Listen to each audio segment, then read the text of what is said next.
Hi everyone! Welcome again sa aking channel. For this video, I will continue answering limits of functions. Again, ang mga involved pa rin natin ditong functions ay algebraic functions. We have another set of 3 items here na kung saan ang mga involved nating functions ay radical functions na kung saan ang kanilang radicand ay algebraic functions. For item number 7, find the limit of the whole square root of 8x plus 1 all over x plus 3 as x approaches positive 1. Kung i-analyze natin yung ating given, pag sinubstitute natin yung 1 sa value ng x, hindi naman siya mag-undefined.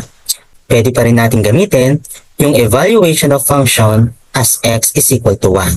So ito ngayon ay magiging the whole square root of 8 times 1 plus 1 all over 1 plus 3.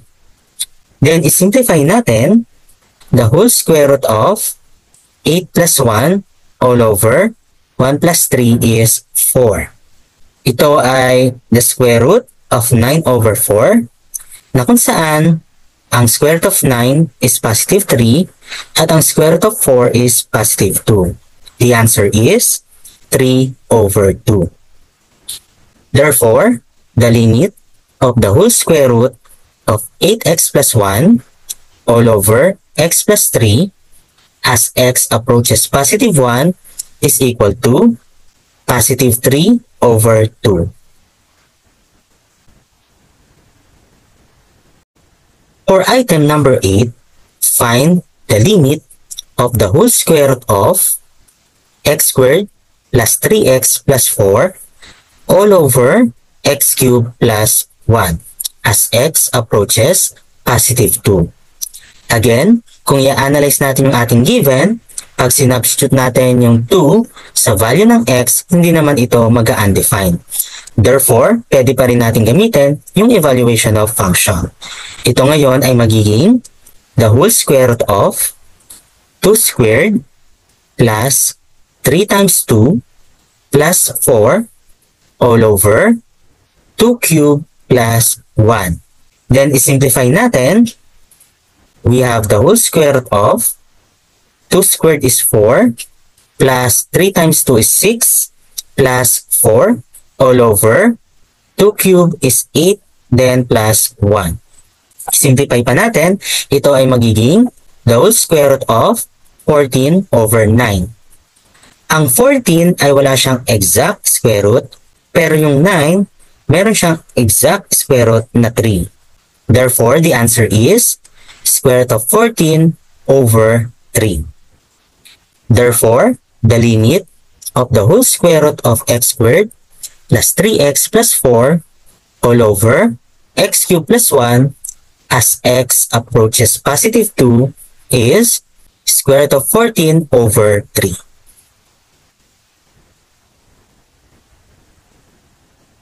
For item number 9, find the limit of the whole square root of x squared minus 9 all over 2x squared plus 7x plus 3 as x approaches negative 3. Kung i-analyze natin yung ating given, pag sinubstitute natin yung negative 3 sa value ng x, ang numerator ay magiging 0, ang denominator ay magiging 0, which is indeterminate. What we're going to do is isi-simplify muna natin yung ating radicand expression. Ang pwede natin gamiting simplification here is factoring. Pag pinactor natin ang x squared minus 9, ito ay isang x plus 3 at isang x minus 3.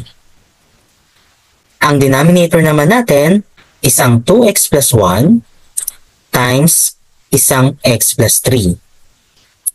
Dahil meron tayong common na x plus 3, madidivide yung x plus 3 at ang matitira ay x minus 3 all over 2x plus 1. Therefore, the simplification of our radicand is x minus 3 all over 2x plus 1. Ang ating problem ngayon ay masisimplify into the limit of the whole square root of x minus 3 all over 2x plus 1 as x approaches negative 3. Mapapansin natin na pag sinubstitute natin yung negative 3, hindi na ito mag-undefined. Therefore, we will proceed to the evaluation of function. Ito ngayon ay magiging the whole square root of negative 3 minus 3 all over 2 times negative 3 plus 1. I-simplify natin, ang negative 3 minus 3 is negative 6. 2 times negative 3 is negative 6 plus 1. The answer is negative 5. Negative over negative is positive. Therefore, the answer is the whole square root of 6 over 5. Dahil walang exact square root ang 6 over 5, ito na ang ating magiging answer. Therefore, the limit of the whole square root of x squared minus 9 all over 2x squared plus 7x plus 3 as x approaches negative 3 is equal to the whole square root of 6 over 5.